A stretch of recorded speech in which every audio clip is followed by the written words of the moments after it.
all I want when I watch the Super Bowl is to watch the football. You know, I watch the commercials because this has become sort of a cultural totem. It's become a cultural hallmark. Everybody wants to watch the commercials, and that's fine. That's great, except I have to say the commercials have been steadily in my lifetime getting worse and worse. I mean, the commercials are basically all just sex jokes and monkeys and pets. Like, ooh, people like monkeys. Let's put that in a commercial.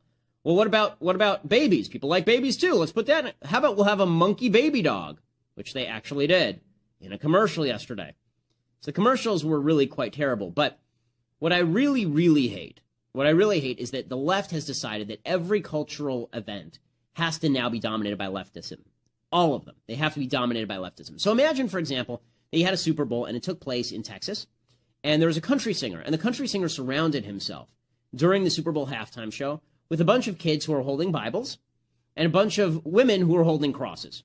Imagine if we did that. And let's say that, you know, for example, there's a bunch of white people, and they're also twirling rifles.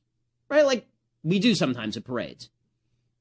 Do you think that the media would have a field day with that? Oh, you bet the media would have a field day. It's so alienating, so terrible, so non-inclusive.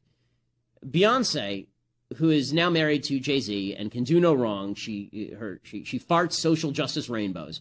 But Beyonce is considered this wildly talented, massive talent, just a joy to behold, a real addition to God's earth. Okay, Beyonce actually has a really good voice, or used to. I don't know if it's good anymore because she hasn't sung in 5 years. So Beyonce now has been relegated to shaking her boobs, shaking her ass, and racial commentary. That's basically what her stunt is now. Ever since she married Jay-Z, who, by the way, is a jerk also. Jay-Z wears a medallion called for what is called the 5% Nation. The 5% Nation believes that black people are superior to white people. And that's their actual literal belief. And so Beyonce does her halftime show. Now, we're going to watch a little bit of the Beyonce halftime show. First of all, I want to point out, everybody who says Beyonce is a magnificent dancer, no, she just looks like her ass is having a seizure. But she says that everybody who acts like, this is not a stare, okay? This is not Gene Kelly. Let's stop her. She's not, you know, a Russian ballet dancer. She's a lady who's twerking. She's like one step above Miley Cyrus. But putting aside the artistic commentary here, because her music, like lately her music is garbage also. So her dancing is basically just how much can she jiggle, and her music is how much can she get away with. Here was what happened at the Beyonce halftime show. Let's play it. First of all, I don't know why Joe Pesci is there.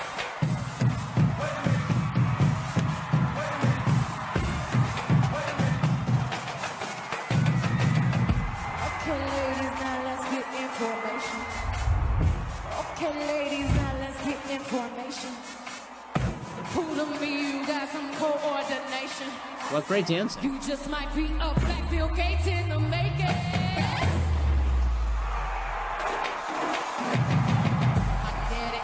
Alabama, I'm a Louisiana.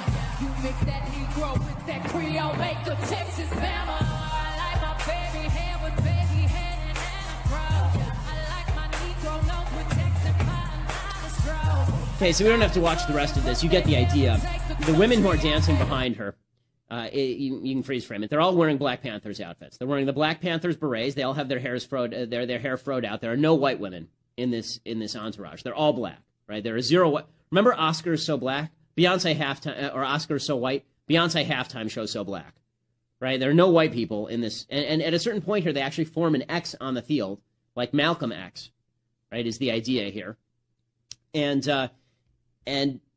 later, all the women took a picture. Somewhere in here, they all go like this. They give the Black Power salute. And later on, they give a Black Power salute again. And her mom shows up to give the Black Power salute. The lyrics that she's saying, in case you can't understand what she's saying, because why would you? The lyrics to her song go like this. My daddy, Alabama, mama, Louisiana. You mix that Negro with that Creole, make a Texas Bama. I like my baby hair with baby hair and afros. I like my Negro nose with Jackson 5 nostrils. Okay, so you've got a bunch of racial stereotypes. I didn't realize that Negro was back in style, but I guess that you can get away with that if you're Beyonce. And then the rest of the song goes like this. I did not come to play with you hoes, haha. I came to slay, bitch. I like cornbreads and collard greens, bitch. El Camino with the seat low. Sippin' Cuervo with no chaser. Sometimes I go off, I go off, I go hard, I go hard. When he F me good, I take his ass to Red Lobster, 'cause I slay. If he hit it right, I might take him on a flight on my chopper, 'cause I slay. You might just be a black Bill Gates in the making, 'cause I slay. Okay, so so if there is a smart black kid who goes to school, is highly educated, and creates a massive company, it's because of Beyonce. Yeah, right. Also, there's nothing I like better than a bunch of anti-black stereotypes being put out there by black people. That's always great. I'm sorry, but if a white person said about a bunch of black people that what makes you black is that when you get screwed good, you take your ass to Red Lobster, everybody would realize just how racist and terrible that is. But Beyonce gets to say it because the rules don't apply. And again, the Black Panthers were a terrorist group, okay? If you had a white terrorist group that were being honored, a bunch of people in white sheets out there in the middle of the Super Bowl, everybody would realize how disgusting this is. By the way, Cosmopolitan calls this garbage piece of non-music the most perfect song since the Paleozoic era. Somebody should note to them the Paleozoic era was not really it's not respected for its tunefulness, the Paleozoic era. But the music video for this is even worse. I mean, if you actually look at the music video that this is based on, in the music video, there's a line of white cops standing by as a black teenager walks up to them, and then there's a wall with graffiti that says, "Stop shooting us." Let me ask you, if she really thinks that this is going to make any black kid in America better off, what black kid in America is better off because of this? What black kid isn't going to get shot in the inner city because of this? What black kid is going to get an education because of this? She's just making millions off of a stereotypical depiction of a really negative and nasty culture. Malcolm X was a pig. Okay, Malcolm X, until he had his Islamic revelation at the end of his life and realized basically everything he'd been saying was wrong, Malcolm X was a garbage heap of humanity. He was a bad guy, Malcolm X. Martin Luther King at least promoted good things. He had his own personal foibles, but he promoted good things. Malcolm X is the guy who used to call white people white devils.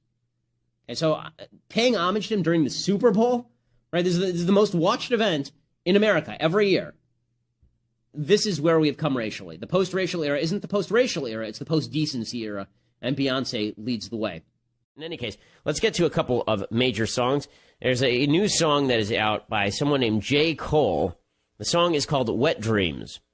So you can imagine how grand this is going to be. Wet Dreams by J.Cole.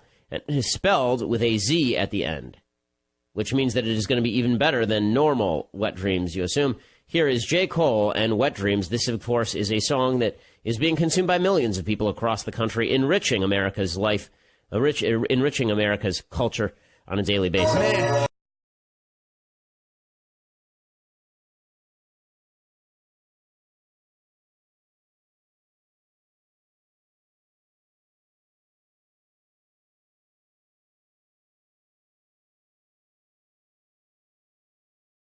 Okay, so this is obviously about how he found the love of his life back in grade school, and it sounds very innocent. I mean, obviously very innocent when you start off by saying that she had long hair, brown skin with the fat ass. Clearly, this is someone who really has her value as a human being in mind. This is clearly a true love affair beginning. She had mad jokes, which means, of course, that she had a terrific sense of humor. The teacher got mad, so they passed notes. It started off innocent. She had a vibe, and an N-word started digging it. And then the saga continues for J.Cole. I was a young and straight crushing, trying to play.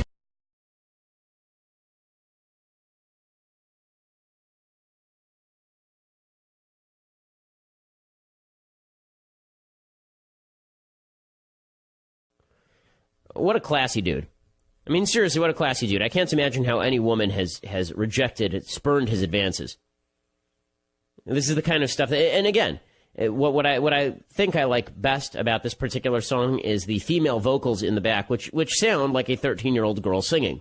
Because there's nothing quite as culturally edifying as listening to a song about this guy having a crush on probably a 13 or 14-year-old girl back when he was in high school, and thinking about having sex with a 13 or 14-year-old girl and thinking back on it as a 30-year-old man. That's not disturbing in any way. And then using voiceovers from women who sound like they're 13 years old. It's super classy and does not promote underage sex in any possible way. And it certainly doesn't promote pedophilia in any possible way to hear a grown man singing about how sexy a 13-year-old girl was and how he still thinks about having sex with her. It's just class all the way up and down.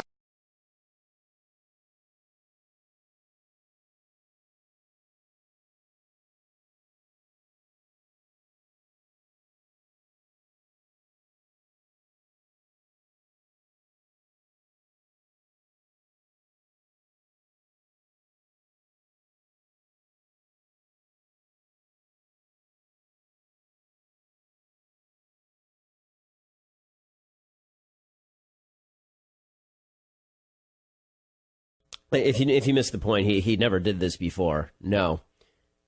And this forward young woman was about to receive a crash course in gentlemanly conduct from J.Cole.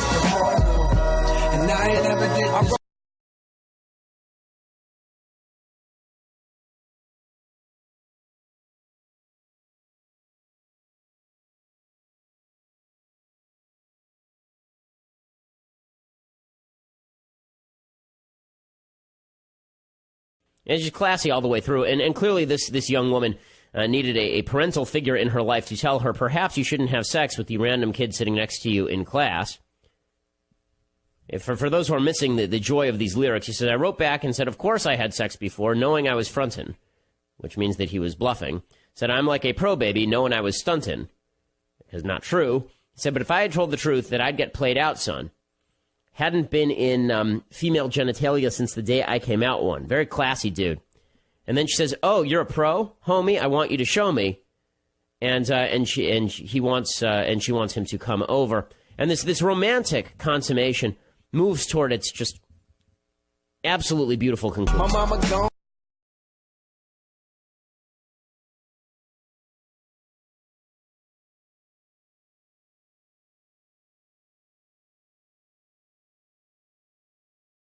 Yeah, again, we're talking about like a 13, 14-year-old girl here.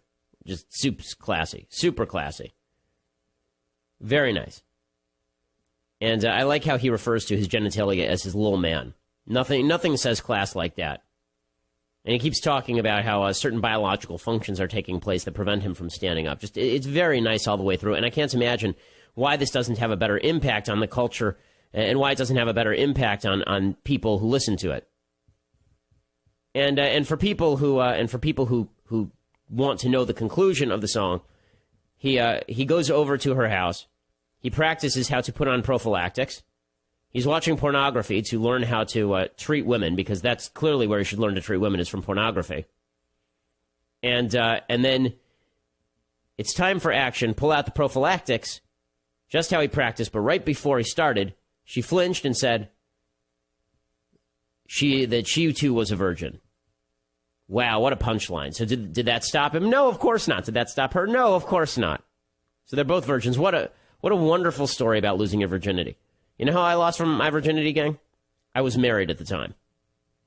And you know what? Never regretted that for a second. My wife, also a virgin at the time. Never regretted that for a second. But we can't tell those stories because that sounds nerdy. See, it's nerdy to talk about how you were a virgin until marriage. No, it's classy to talk about how you were. It makes you more of a man to talk about how you had sex when you were 14 years old with the girl sitting next to you, and then to rap about it 15 years later, still fantasizing about the 13, 14-year-old girl sitting next to you in class. Yuck. Ben Shapiro Show, AM 770, KTTH, KTTH.com.